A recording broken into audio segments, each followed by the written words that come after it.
Well, the fire's barely going and it's heating up quite nicely in here. Making my pants steam.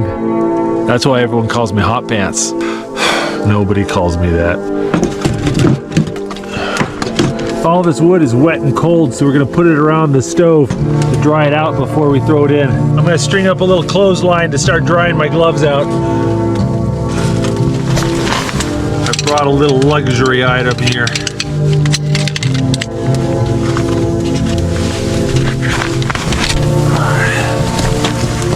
Laying in that snow was getting my legs so cold. This is nice.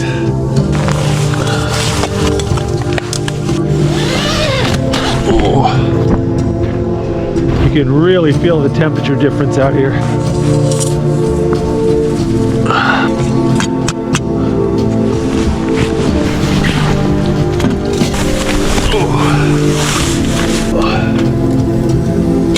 Melting snow is such a pain. It'll probably take me 45 minutes to get this snow melted and up to a boil.